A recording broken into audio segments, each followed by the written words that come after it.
हमने आंगन नहीं बुहारा, कैसे आएंगे भगवान, कैसे आएंगे भगवान। हमने आंगन नहीं बुहारा, कैसे आएंगे भगवान, कैसे आएंगे भगवान। मन का मैल नहीं धोया तो, मन का मैल नहीं धोया तो, कैसे आएंगे भगवान, कैसे आएंगे भगवान, कैसे आएंगे भगवान, कैसे आएंगे भगवान। निर्मल मन जन सो मोहि पावा, निर्मल मन जन सो मोहि पावा। मोहि कपट छल छिद्र न भावा, मोहि कपट छल छिद्र न भावा।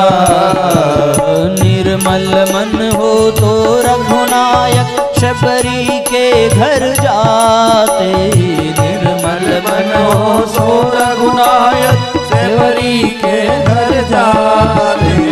श्याम सूर की बाह पकड़ते साक विदुर घर खाते, श्याम सूर की बाह पकड़ते साक विदुर घर खाते। इस पर हमने नहीं विचारा, इस पर हमने नहीं विचारा, ओ इस पर तुमने नहीं विचारा, इस पर तुमने नहीं विचारा, इस पर सबने नहीं विचारा। कैसे आएंगे भगवान, कैसे आएंगे भगवान। हमने आंगन नहीं बुहारा, कैसे आएंगे भगवान, कैसे आएंगे भगवान। मन का मैल अगर धो लो तो, मन का मैल अगर धो लो तो, दौड़े आएंगे भगवान, दौड़े आएंगे भगवान, दौड़े आएंगे भगवान, दौड़े आएंगे भगवान। मन की पवित्रता अत्यंत आवश्यक है। और साथियों, हमें अपने जीवन में कुछ भी करें या ना करें, लेकिन मन का पवित्र होना बहुत आवश्यक है। परम वंदनीय माता जी ने एक छोटी सी पंक्ति गाई है। मन मैला ही रहा अगर तो, मन मैला ही रहा अगर तो, उजला तन बेकार है। मन मैला ही रहा अगर तो, उजला तन बेकार है। जनहित में जो लगा न जीवन, वह जीवन बेकार है। जनहित में जो लगा न जीवन, वह जीवन बेकार है, वह जीवन बेकार है, वह जीवन बेकार है। सभी भावपूर्वक तालियां बजाइए।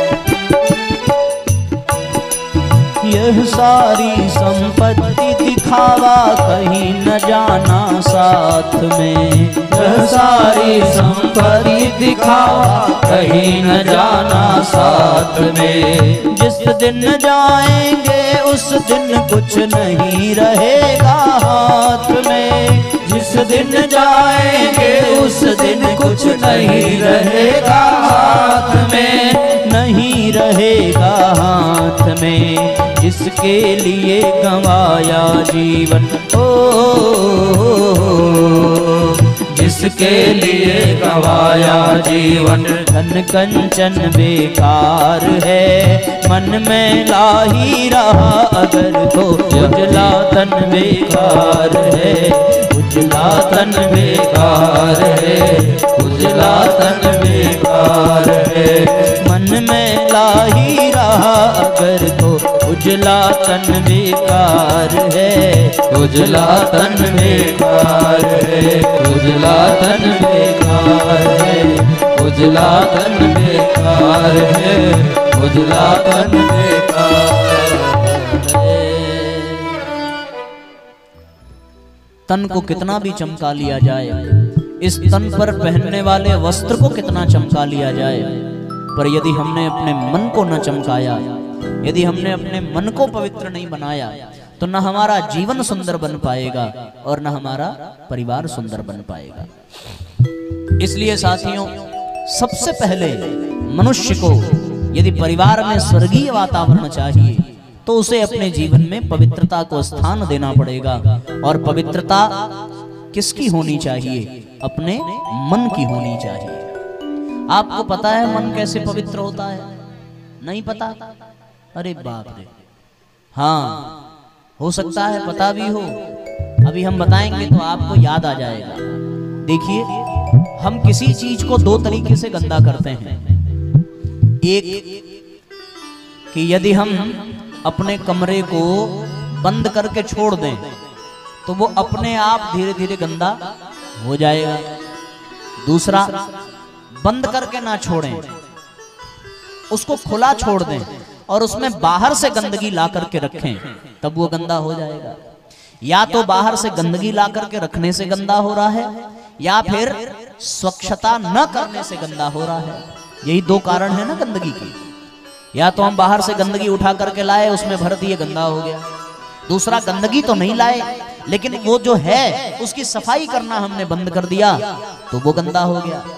तो मन भी जो अपवित्र होता है ना, इन्हीं दो कारणों से।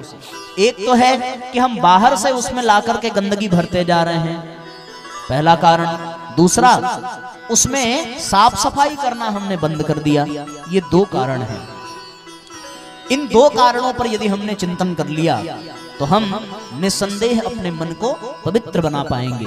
मन पवित्र बना तो जीवन पवित्र बनेगा, जीवन पवित्र बना तो परिवार भी श्रेष्ठ बन जाएगा, परिवार सुंदर बना तो समाज भी सभ्य बनता चला जाएगा। सारा खेल किसका है? पवित्रता का। और वो पवित्रता होती कहाँ है? तन में नहीं होती। तन में स्वच्छता होती है, पर पवित्रता कहाँ होती है? मन में होती है। पवित्रता मन में। और कारण क्या उसके अपवित्र होने के? बाहर से गंदगी लाई, एक। दूसरा, जो भीतर था उसको साफ करना बंद कर दिया, दो। तो बाहर से हम लोग गंदगी कौन सी ला रहे हैं? आप ये विचार करिए। हमारे शास्त्रों में कहा गया, जैसा खाए अन्न वैसा बने। तो हम लोगों ने बाहर से कूड़ा करकट भर दिया उसमें, और बाहर से भरते चले गए तो वो मन हो गया गंदा।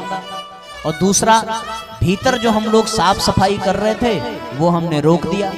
भीतर की साफ सफाई को क्या कहा गुरुदेव ने?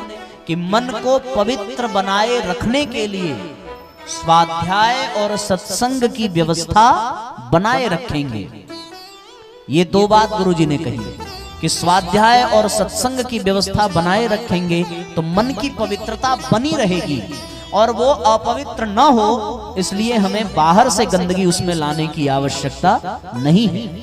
बाहर से जब हम गंदगी ला करके भरते हैं तब वो मन हमारा जो है अपवित्र होता चला जाता है। और जब अपवित्रता जीवन में आ जाती है तो फिर उस अपवित्र जीवन को हम इसी प्रकार गंवा देते हैं, जैसे कोई व्यक्ति कोयले का चयन करके हीरे को उठा करके फेंक देता है। इसलिए साथियों, ये मानव जीवन बड़ा मूल्यवान है। और ये मूल्यवान इसलिए है क्योंकि हमें इसके मन को पवित्र बनाए रखना है। तो शास्त्र ये कहता है कि जैसा खाया अन्न वैसा बना मन। सबसे पहले मन को पवित्र बनाने के लिए हमें अपने अन्न पर दृष्टिपात करने की आवश्यकता है। हमारा अन्न कैसा है? 3 प्रकार का भोजन होता है। एक भोजन है सात्विक, दूसरा है राजसिक, तीसरा है तामसिक। मन शुद्ध कब रहता है? सात्विक भोजन से। और राजसिक भोजन भी काम चला देता है। आज के वातावरण में हमें जिस प्रकार का जीवन यापन करना चाहिए, जो जीवन शैली है, हम पूर्ण रूपेण तो सात्विक नहीं हो सकते, लेकिन राजसिक तक भी एक हद तक, पर अध्यात्म पथ के पथिक को सात्विक ही भोजन ग्रहण करना चाहिए। लेकिन जो सामान्य गृहस्थ हैं वो राजसिक भोजन भी कर लेते हैं, वहां तक भी चल जाता है। बात तब बिगड़ती है जब जीवन में तामसिक भोजन का स्थान आ जाता है और वहीं से हमारा मन जो है वो बिगड़ता चला जाता है। सात्विक भोजन वो है जिसे हम शुद्ध शाकाहारी भोजन कहते हैं, यानी अंकुरित अन्न हम सेवन करें वो सात्विक है। साग, दूध, फल, हरी सब्जियां, उबले हुए अनाज, ये सब कुछ सात्विक भोजन में आता है। सात्विक उसको कहते हैं जो प्रकृति से जैसा पाया वैसा ही ग्रहण कर लिया, उसको सात्विक कहते हैं। दूध जैसा मिला उसको वैसा ही ग्रहण कर लिया उबाल करके, फल जैसा मिला उसको वैसा ही थोड़ा सा परिष्कृत करके कर लिया, धुल करके अच्छे से। सब्जियां, हरी सब्जियां जैसी मिली उसको वैसे ही उबाल करके सेवन कर लिया, यानी प्रकृति से जैसा मिला वैसा ही ग्रहण कर लेना सात्विक कहलाता है। उसके पश्चात प्रकृति से जो मिले उसमें कुछ अपनी कलाकारी कर लेना वो राजसिक भोजन हो जाता है। जैसे किसी सब्जी को हमने प्रकृति से पाया, उसमें मिर्चा डाल करके, मसाला डाल करके, तेल डाल करके, तमाम तरीके के और चीजों को मिला करके उसको अधिक से अधिक स्वादिष्ट बनाने के लिए जो हम प्रयास करते हैं वो सब हो जाता है राजसिक।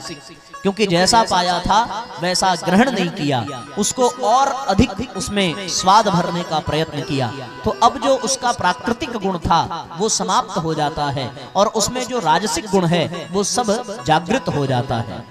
राजसिक भोजन में ही प्याज और लहसुन की बातें आती हैं। जब हम लोग इसका अधिक सेवन करने लगते हैं तो ये राजसिक भोजन से भी गया गुजरा भोजन हो जाता है। और एक तीसरा है साथियों, हम लोग तामसिक भोजन जो ग्रहण करते हैं। पता नहीं यहाँ आप लोग करते होंगे कि नहीं, पर आज तामसिक भोजन के प्रति लोगों का झुकाव बहुत अधिक जा रहा है। ये तामसिक भोजन क्या है? तामसिक भोजन वो जो प्रकृति से प्राप्त नहीं हो रहा है। तामसिक भोजन वो जो हम अपनी बुद्धि लगा करके जबरदस्ती उसको भोजन बनाने का प्रयत्न कर रहे हैं, अर्थात जो खाने के योग्य नहीं है उसे भी खाने का प्रयत्न करना वो तामसिक भोजन कहलाता है। जो खाने के योग्य है उसके बावजूद भी उसे और अधिक स्वादिष्ट बनाना ये राजसिक है, और जो खाने के योग्य है उसे उसी स्थिति में ग्रहण करना ये सात्विक है। मन हमारा कब दूषित होता है? मन हमारा दूषित तब होता है जब हम तामसिक भोजन को ग्रहण करते हैं। इन तामसिक पदार्थों से ही हमारे मन में पाप का अंश बढ़ने लगता है और पुण्य का अंश समाप्त होने लगता है, सदाचार का अंश मिटने लगता है। एक बात का ध्यान रहे कि हम सबके जीवन में एक समस्या होती है, विशेषकर हम जैसे लोगों के पास सामान्य गृहस्थ के परिजन आते हैं, कहते हैं महाराज परिवार में बड़ी अशांति है, बड़ा भेदभाव है, मन लगता नहीं है, बार बार क्रोध आता है, बार बार मन उचटता है, बड़ा झगड़ा होता है, बड़ी बहस होती है, आपस में पटती नहीं है, परिवार बिखर रहा है, कोई उपाय बताइए। तो हम उनसे पहले ही पूछते हैं कि आपका आहार कैसा है, सात्विक है कि राजसिक है कि तामसिक है। तो यदि वो कहते हैं कि भैया हमारा आहार तामसिक है, यानी वो मांस मदिरा का सेवन करते हैं, वो मांसाहारी हैं, तो उनके हाथ जोड़ने से पहले हम खुद ही हाथ जोड़ लेते हैं कि यदि आपका भोजन तामसिक है तब आप ये समस्या लेकर हमारे पास मत आइए, क्योंकि इस समस्या को जन्म देने वाले आप स्वयं हैं। जो खाने के लिए संसार में बना था वो आप खाते नहीं हैं, जो नहीं खाने के लिए बना था उसको आप खाने का प्रयत्न कर रहे हैं, तो फिर होगा क्या? आपने प्रकृति के नियम को तोड़ा तो आपके जीवन से सुख शांति का जाना तो स्वाभाविक है। विज्ञान भी कहता है, आप कल्पना करके देखिए, आपके ऊपर कोई प्रहार करे तो आप उस प्रहार के नाते या तो भयभीत होंगे या तो क्रोधित होंगे, या तो अगर जीत गए तो अति उत्साह और हार गए तो अति दुख होगा कि नहीं होगा। दुख से, क्रोध से, चिंता से, भय से हमारे शरीर में क्या परिवर्तन होता है आप कल्पना करिए। कोई अत्यंत क्रोधित अवस्था में हो, उसके हाथ पैर कांपने लगते हैं, होठ लाल पड़ जाते हैं, शब्द स्पष्ट नहीं हो पाते, आवाज बैठ जाती है, पूरे शरीर में पसीना होने लगता है। क्यों ऐसा होता है? यही बात भय में भी है। आदमी जब बहुत भयभीत हो, पसीना पसीना हो जाएगा, उसकी आवाज लड़खड़ाने लगेगी, वो डर के कांपने लगेगा। यही क्रोध में भी होता है, यही भय में भी होता है, यही चिंता में भी होता है, यही अवसाद में भी होता है। क्यों ऐसा होता है? यही दुख में भी होता है। क्यों ऐसा होता है? कभी सोचिए। विज्ञान ये कहता है साथियों कि ऐसा इसलिए होता है कि जब हम क्रोधित, चिंतित, भयभीत, दुखी होते हैं तो हमारे शरीर से एक विशेष प्रकार का हार्मोन्स क्रिएट होता है और वो हार्मोन्स पूरे शरीर में फैल जाता है। उस हार्मोन्स के फैल जाने से हमारे शरीर में ये परिवर्तन, ये लक्षण दिखाई पड़ने लगते हैं। अब यही हार्मोन्स उन पशुओं के जीवन में भी उनका सिक्रेशन होता है, उन हार्मोन्स का फैलाव पूरे शरीर में होता है। जिस समय उन पशुओं की हिंसा की जाती है, उस समय जब वो औजार लेकर के उनकी गर्दन पर रखते हैं तो उनमें भी चिंता, उनमें भी दुख, उनमें भी भय, उसमें भी कष्ट, उसमें भी क्रोध का भाव पैदा होता है। और जब ऐसा भाव पैदा होता है तो वही हार्मोन्स उनके भी शरीर में पैदा होते हैं। और जब हम उसी हार्मोन वाले शरीर को काट करके और उसके मांस को पकाकर सेवन करते हैं तो वही हार्मोन्स हमारे शरीर में जाता है। और जब हमारे शरीर में क्रोध वाला हार्मोन्स गया, चिंता वाला गया, शोक वाला गया, दुख वाला गया, तो फिर हमारे जीवन में दुख आएगा कि नहीं आएगा? क्रोध आएगा कि नहीं आएगा? चिंता आई कि नहीं आई? भय आया कि नहीं आया? और ये लाया किसने? आपने खुद लाया।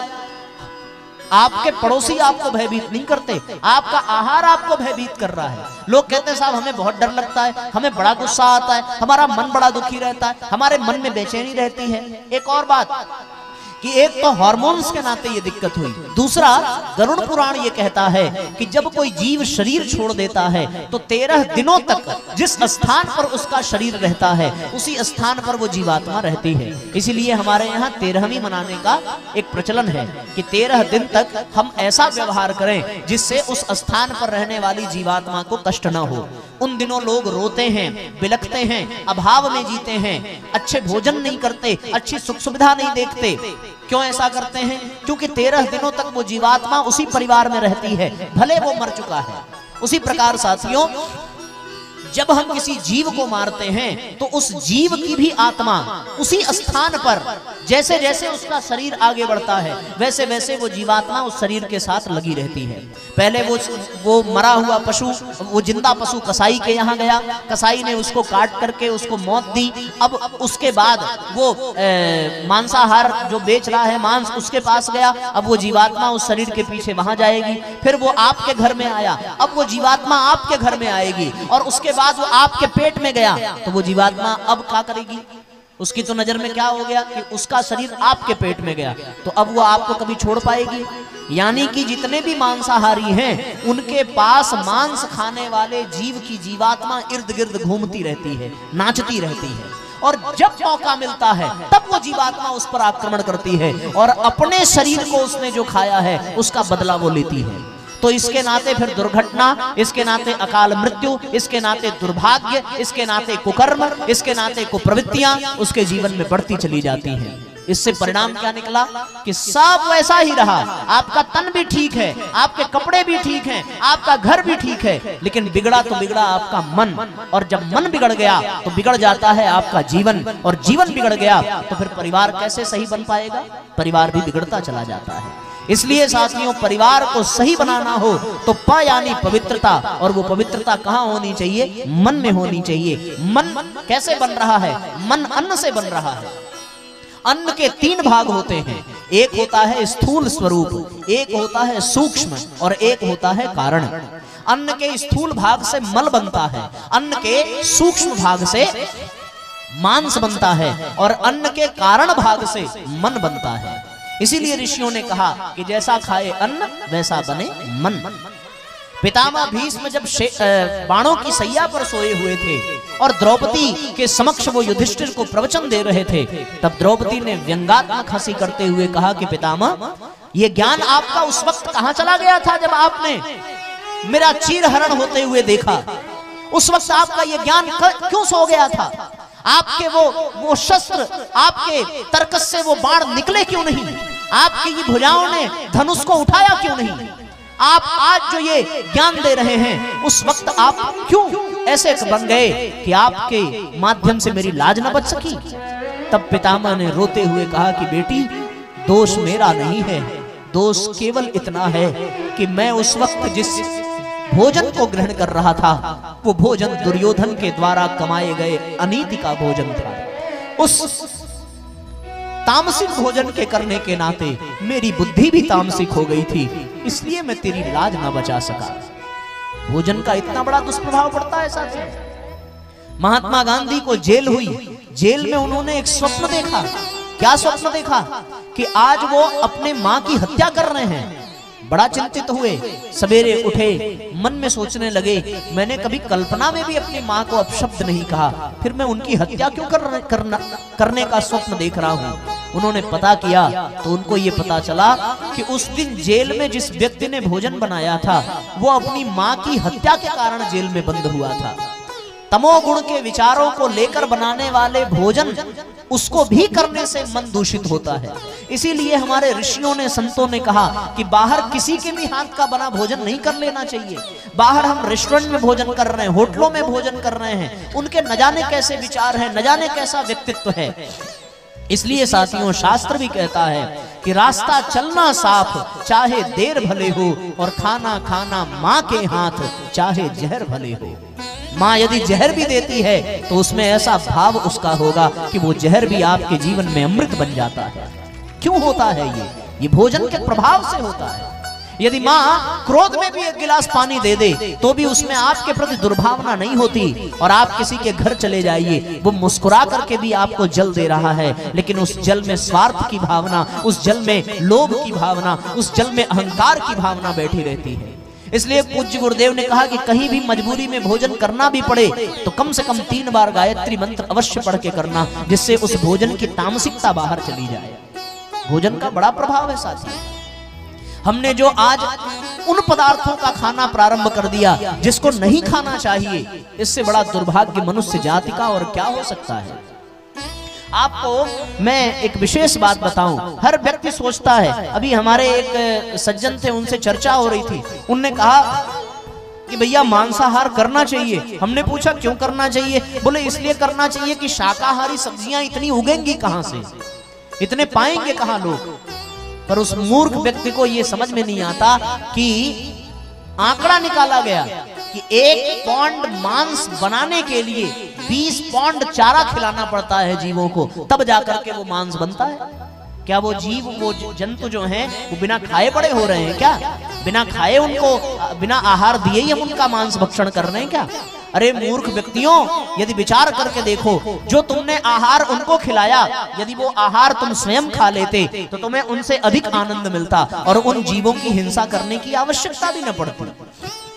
तो एक तो जीव हिंसा से दुष्कर्म हुआ, एक तो गलत प्रारब्ध जगा, एक तो जीवन में हिंसा का भाव आया, और ऊपर से उन हार्मोन्स को खाने की वजह से जीवन में दुख, कष्ट, क्लेश, कठिनाइयां, चिंता, ये सारी चीजें निकलती चली गई। बात बिगड़ी कि नहीं बिगड़ी?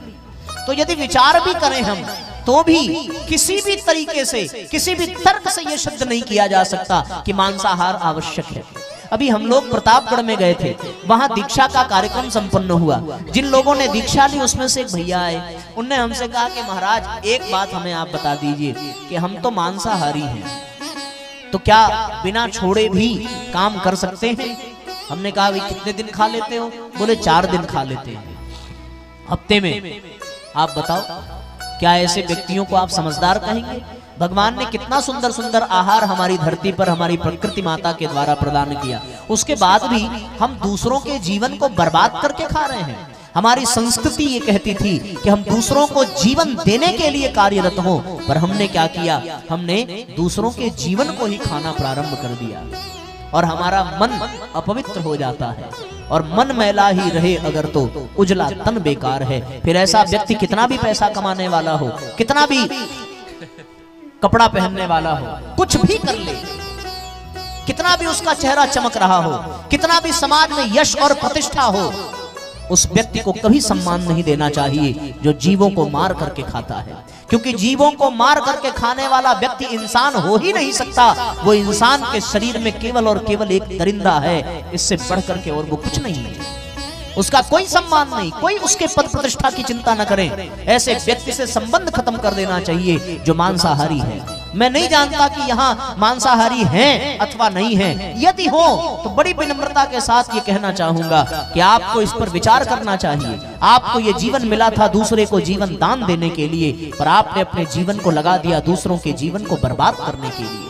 और इस कारण नुकसान उन जीवों का नहीं हुआ। उन्हें तो आज नहीं तो कल मरना ही है, वो तो कल मरेंगे और मरना सबको पड़ेगा, पर वो आज आपकी वजह से मर रहे हैं और आपकी वजह से मरने के कारण उनका दुष्प्रभाव आपके जीवन पर पड़ रहा है और बर्बाद आप हो रहे हैं, इसमें कोई दो राय नहीं है।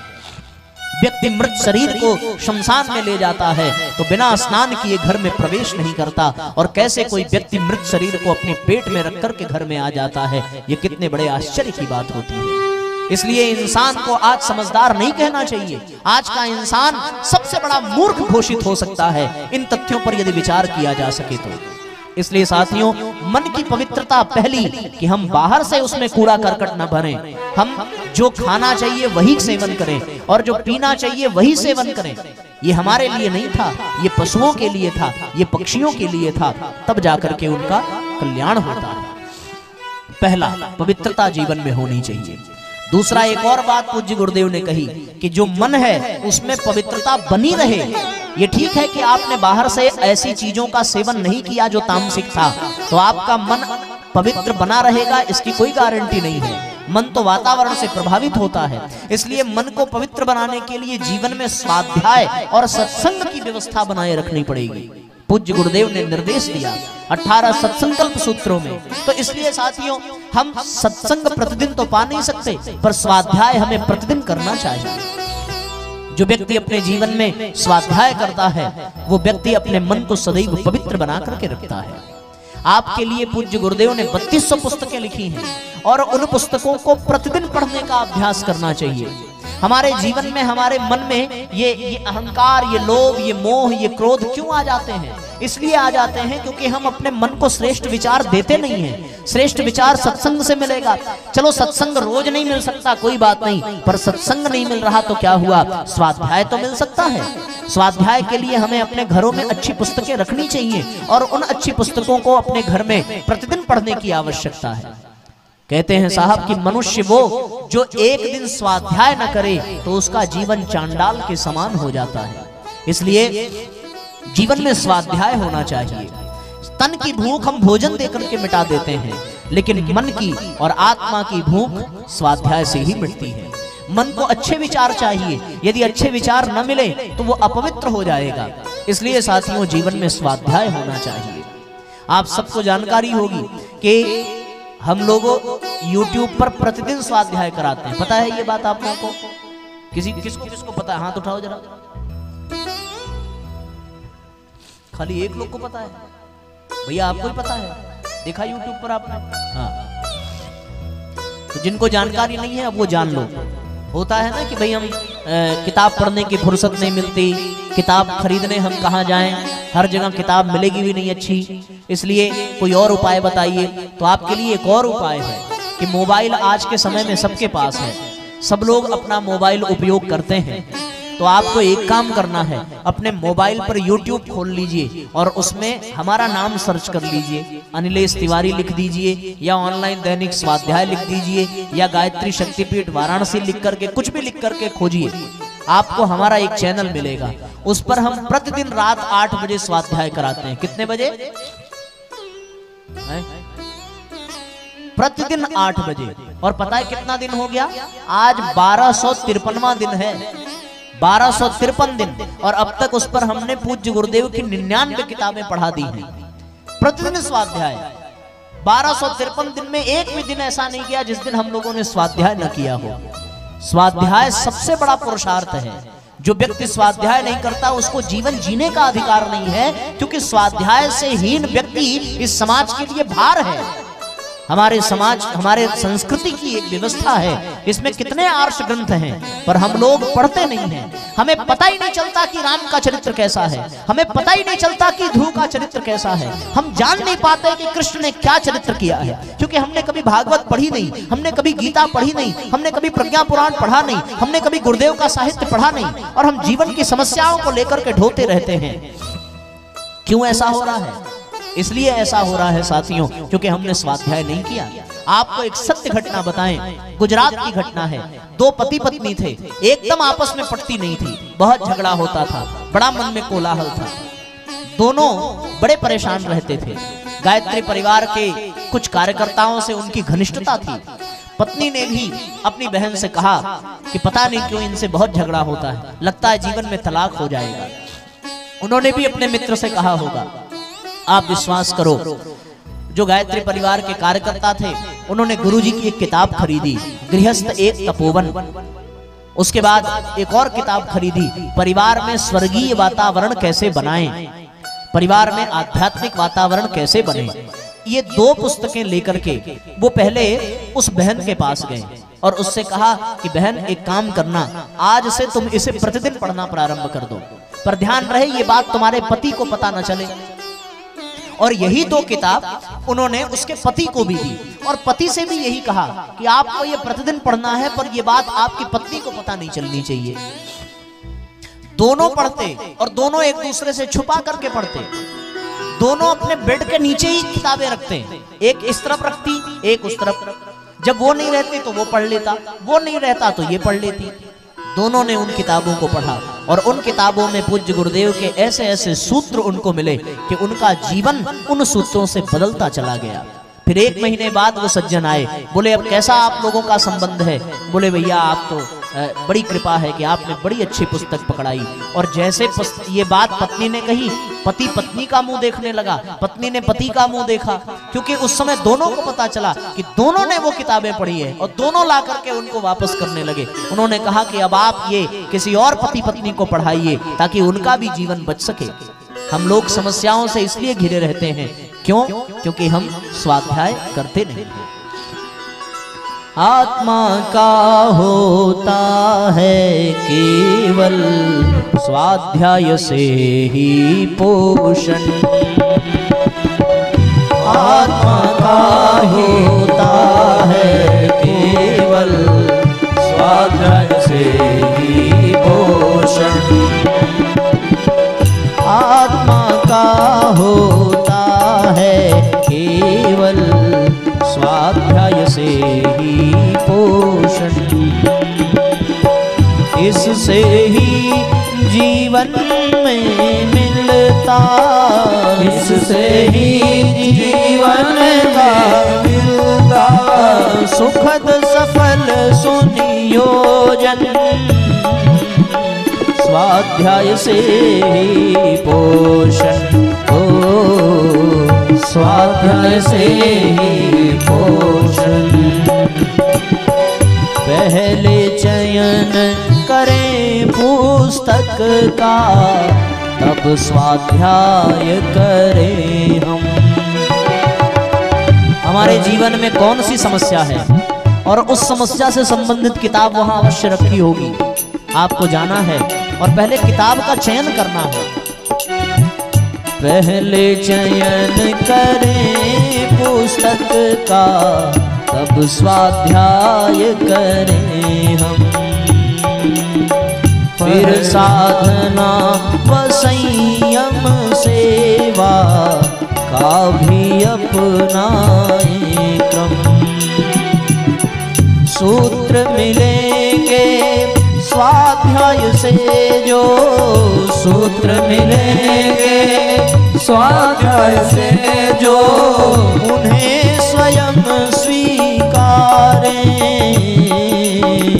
जीवन धन्य बनाए हम सब, जीवन धन्य बनाए, जीवन धन्य बनाए हम सब, जीवन धन्य बनाए। सबसे बड़े यदि गुरु है कोई तो वो साथियों अच्छी पुस्तकें। पूज्य गुरुदेव ने कहा अच्छी पुस्तकें जीवंत देव प्रतिमाएं हैं, ये हमारे ऊपर अनुग्रह करती हैं और बिना डांट फटकार के हमारे जीवन में सुधार करते हैं। इसलिए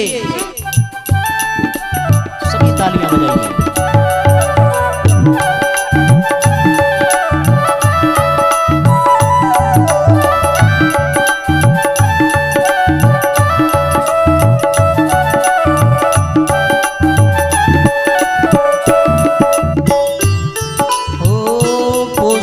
है श्रेष्ठ गुरु अब जो हमको समझाए,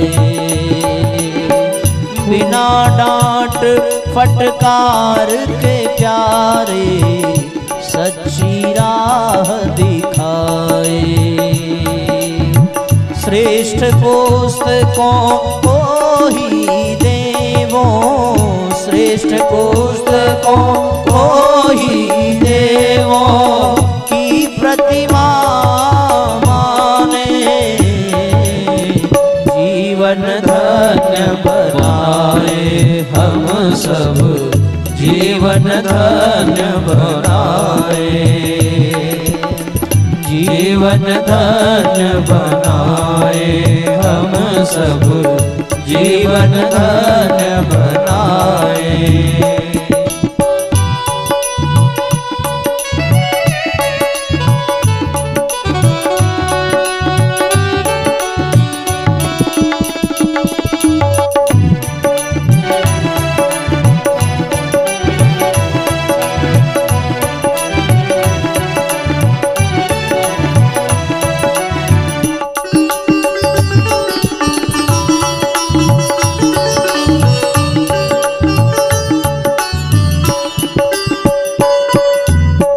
ऋषियों के चिंतन से प्राणी स्वाध्याय से ही जुड़ता है, स्वाध्याय से ही हर मानव के उर में देवत्व जगता है।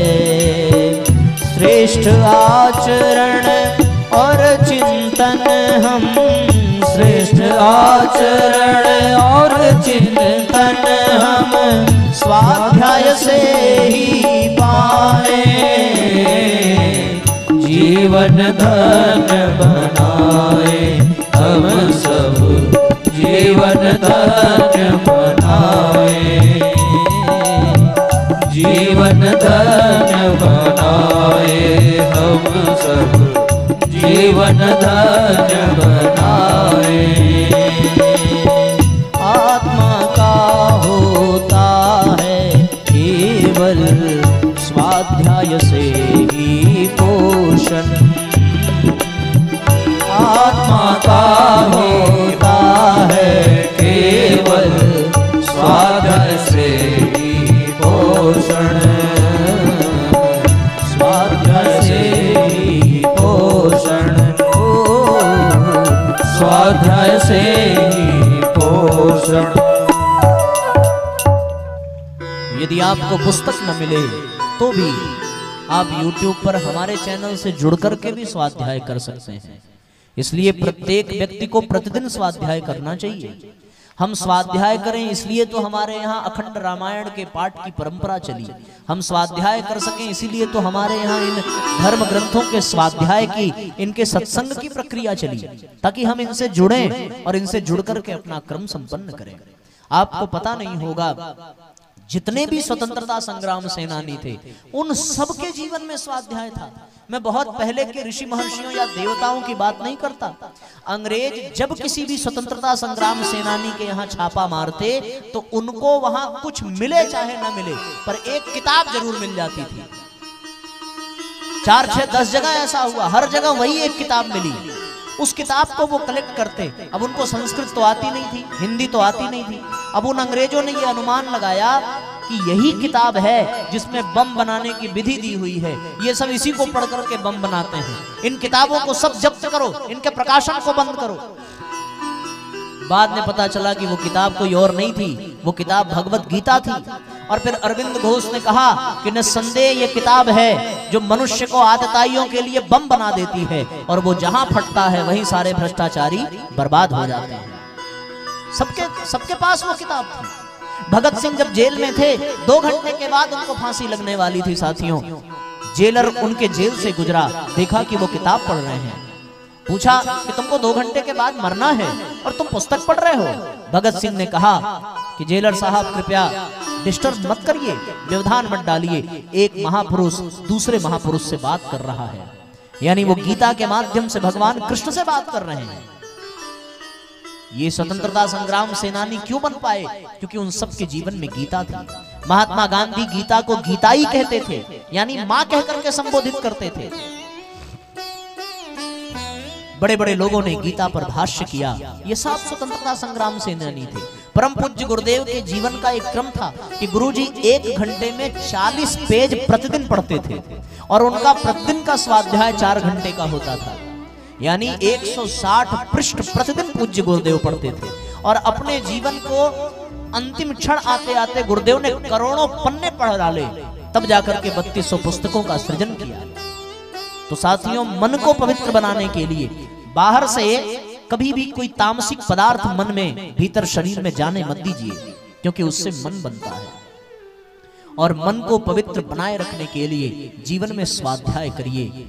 परिवार में ये वातावरण होना चाहिए। मैं आपको अपने जीवन की घटना बताऊं, आपको विश्वास न हो, हमारे पिताजी बगल में बैठे हैं, आप कभी पूछिएगा। हमारे यहाँ अनुशासन था।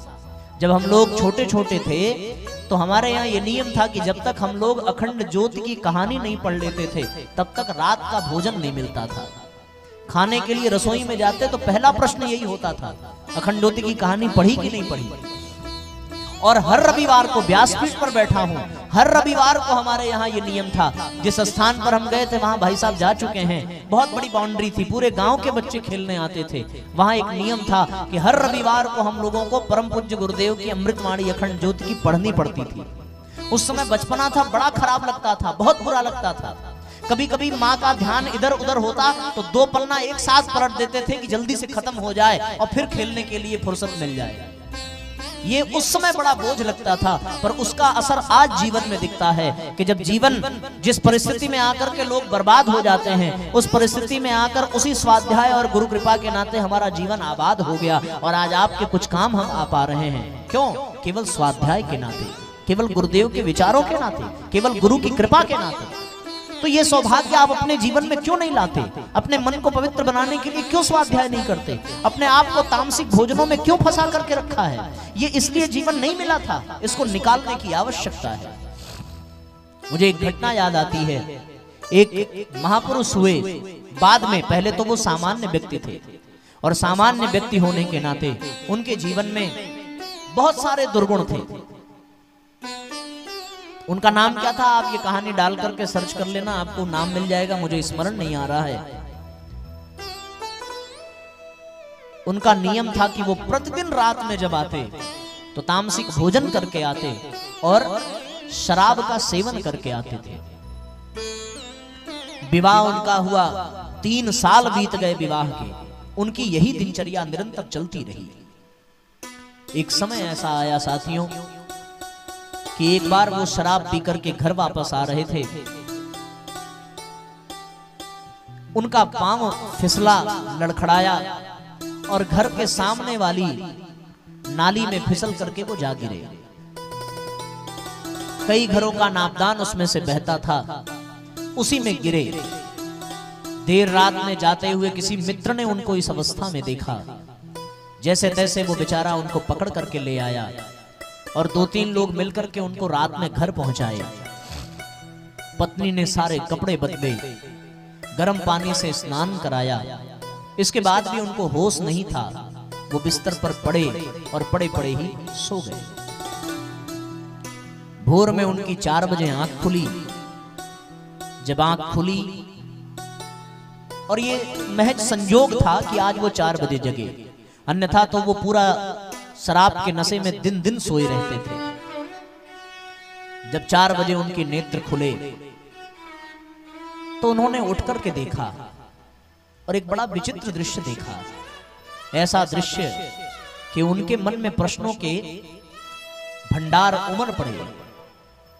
दृश्य ये देखा कि भोजन बर्तन से ढक करके उनके सिरहाने रखा हुआ है।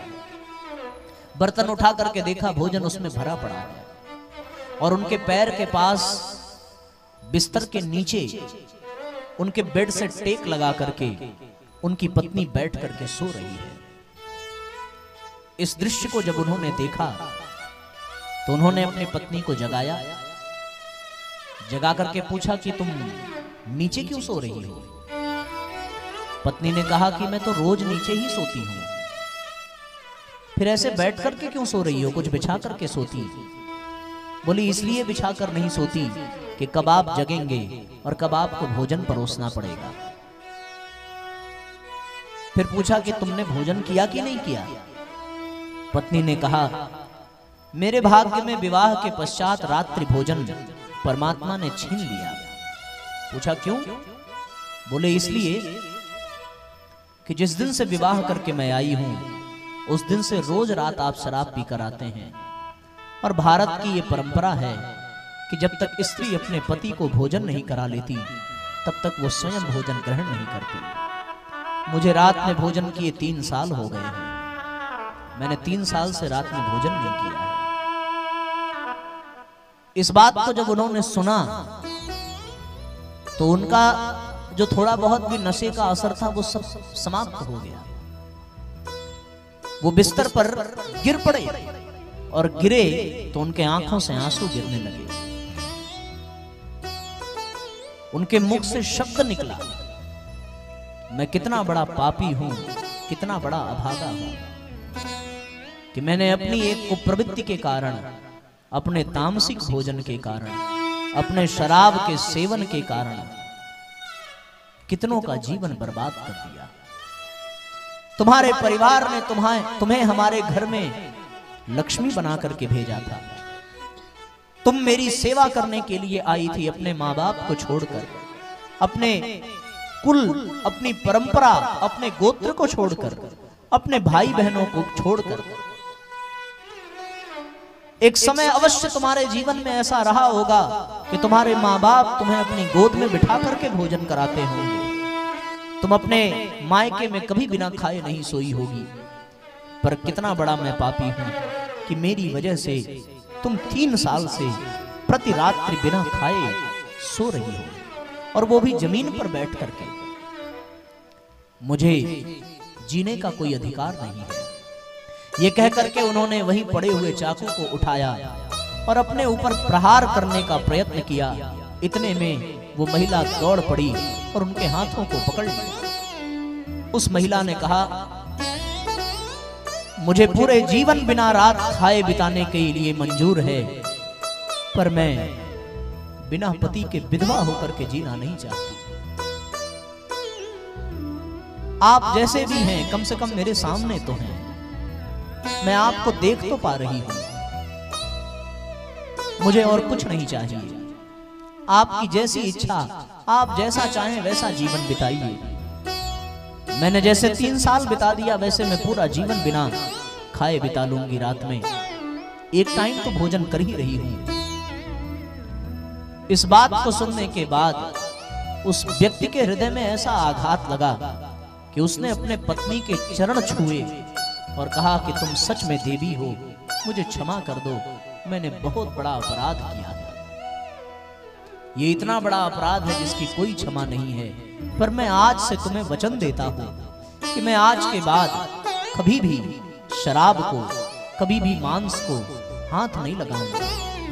ये वचन है, क्योंकि मैं जान गया ये शराब मैं नहीं पी रहा, ये शराब मुझे पी रही है। उस मांस को मैं नहीं खा रहा, वो मांस मुझे खाता जा रहा और मेरा परिवार बर्बाद होता चला जा रहा है। शराब मैंने पी पर अरमान मेरी पत्नी के बर्बाद हो गए, आने वाले बच्चों का भविष्य बर्बाद हो गया, मेरे माँ बाप की सारी उज्जवल भविष्य की संभावनाएं नष्ट हो गई। न जाने क्या क्या स्वप्न वो मुझे लेकर के सजाते रहे होंगे, पर मैंने इस शराब के चक्कर में, इस मांस के चक्कर में अपने जीवन को तमोगुणी बना दिया, अपने जीवन को बर्बाद कर दिया। इसलिए बारंबार क्षमा मांगकर उस दिन उन्होंने कसम खाई और साथियों उसका परिणाम ये निकला कि वो आगे चलकर के बहुत बड़े महापुरुष बने और उन्होंने राष्ट्र के लिए बहुत कुछ किया। श्रेय किसको गया? श्रेय उस पत्नी को गया। इसी प्रकार आप सबके जीवन में ऐसे अनेकों मोड़ आए होंगे। आपको दुष्प्रवृत्तियों को कुप्रवृत्तियों को छोड़ने के ऐसे अनेकों सहारे मिले होंगे। आवश्यकता अपने आप को मजबूत करने की है। इसी से मन पवित्र होगा, इसी से मन श्रेष्ठ होगा। तब परिवार के पहले अक्षर प यानी पवित्रता की जीवन में संभावना होगी।